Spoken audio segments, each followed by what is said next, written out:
10 de este tema cuarto sobre la filosofía de la naturaleza.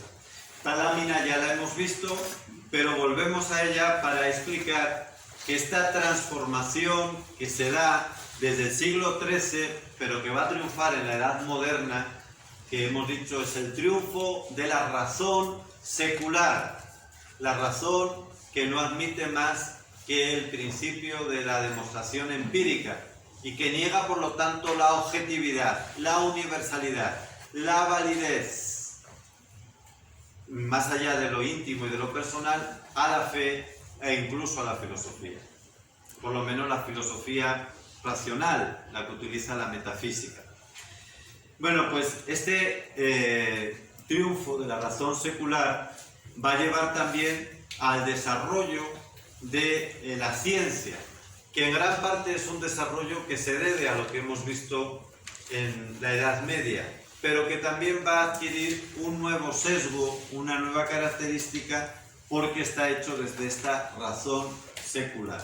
Entonces aquí ahora nos vamos a mover como en una ambivalencia, porque por una parte vamos a descubrir y a reconocer que todos los avances científicos que vamos a ver son importantes, son necesarios, tienen un elemento de validez indudable y del cual damos gracias a Dios por ello, pero a la vez todos estos descubrimientos también nos dejan pues con la evidencia de que no es suficiente, de que se han dejado gran parte del camino, que son descubrimientos parciales, precisamente porque se han hecho desde esta razón secular. Repito, lo cual no quita la grandeza de la mayoría de ellos, pero no es, hoy ya en nuestro tiempo, sabemos que no es lo que tenemos que hacer, sino a partir de o teniendo en cuenta un gran desarrollo científico, tenemos que ir a esa compenetración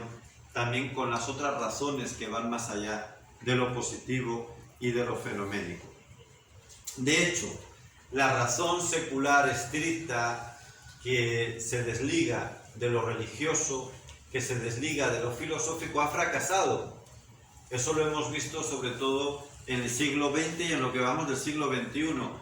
Que hoy se presente el aborto como un derecho es un fracaso de la razón secular.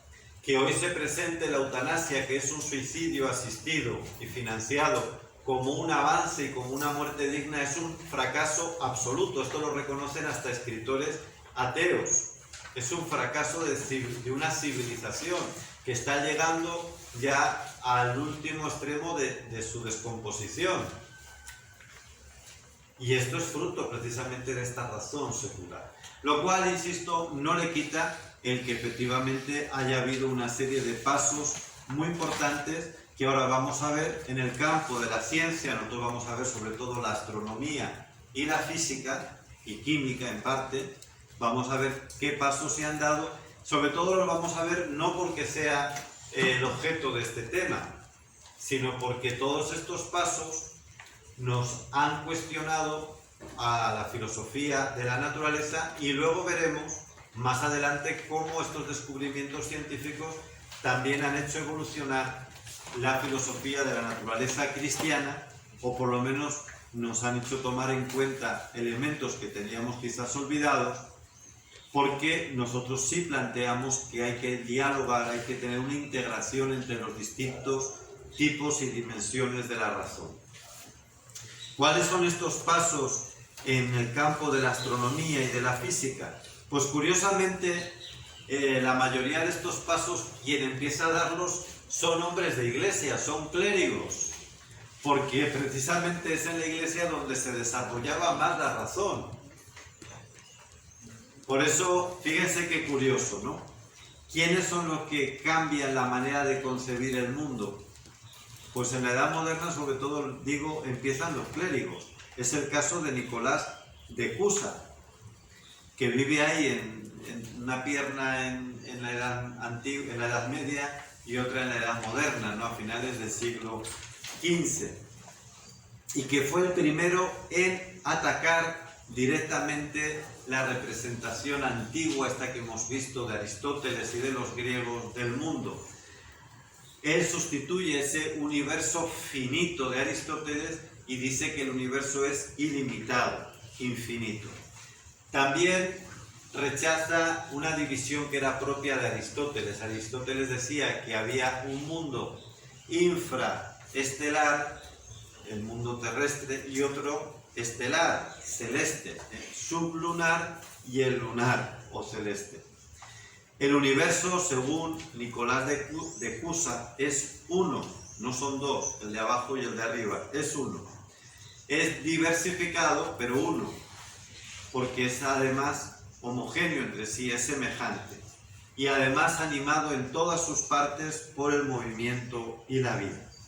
Más famoso que Nicolás de Cusa, seguro que lo han escuchado, es Nicolás Copérnico, que fue un canónigo, estos sacerdotes que tienen como oficio sobre todo el culto en la catedral, en concreto en Cracovia.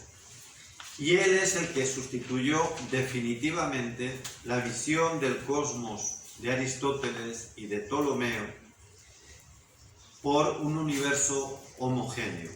La visión aristotélica era una visión, hemos dicho, que dividía el mundo sublunar del lunar y además jerarquizado, porque la parte terrestre era corruptible y sin embargo la celeste era incorruptible.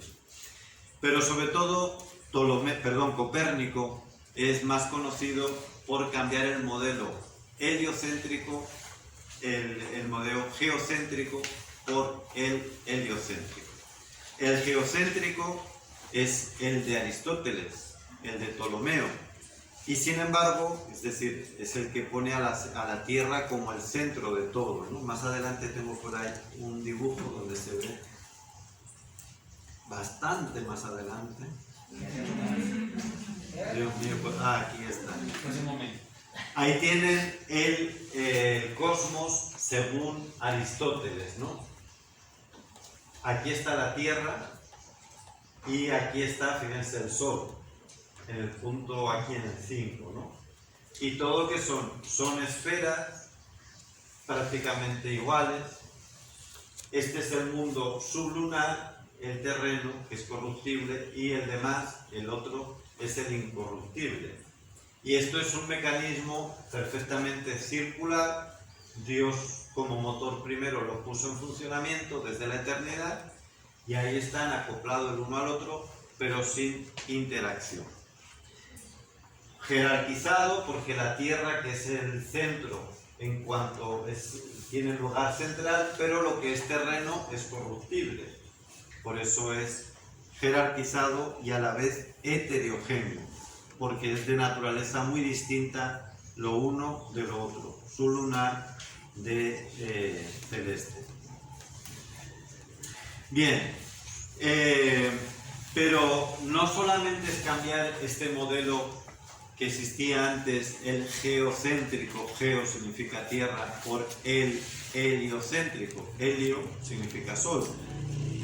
No solo esto, sino que es sobre todo también transformar una mentalidad. El lugar central del universo, que era el más honorífico según Pitágoras, ya no es la Tierra. Y por lo tanto, el mundo terrestre ya no se opone al mundo celeste, sino que ambos tienen la misma naturaleza. Por eso se llama homogéneo. ¿Qué es lo que va a decir también Giordano Bruno? Que es el que critica el aristotelismo con mayor amplitud y con mayor audacia, tanto que le costó la vida. A este le quemaron en la hoguera. ¿Por qué? Porque él hablaba de cosas que entonces, claro, él hablaba con un tono, con una energía, con una virulencia, pues que no era precisamente la de alguien humilde. Pero bueno, desde luego eso no justifica que a nadie le maten, ¿no? Pero ¿qué es lo que plantea Giordano Bruno? Pues que el universo es infinito y homogéneo, que no hay esta división entre lo sublunar y lo lunar. Y por lo tanto no es un cosmos cerrado, delimitado ni jerarquizado. Kepler, también probablemente más conocido para ustedes, porque según algunos fue el que dio el golpe final, es decir, el que acabó reafirmando la postura de Copérnico, el heliocentrismo. Pero su gran descubrimiento fue que el mundo, los planetas, no giraban en órbitas circulares, sino elípticas. Y así cambia todo el movimiento circular que existía hasta entonces. No es que lo cambie, él descubre que no existe, sino que es elíptico. De ahí que con él se descubre, pues digamos, lo que va a ser la revolución astronómica y se consuma la ruina de la representación antigua. Y esto que hace Kepler, que sigue la huella de Copérnico, puede haber alguien que lo va a divulgar mejor que nadie y que además, como se va a ver envuelto en un lío con la Inquisición, pues es el que va a ser como el modelo, el que va a tener la imagen de todo esto. ¿Quién es? Galileo Galilei. Galileo Galilei. Ahí lo tienen, ¿no? Fue el que primero vulgarizó, es decir, hizo como algo común los instrumentos de observación, muy rudimentarios, pero bueno, él los puso como algo esencial en el conocimiento astronómico.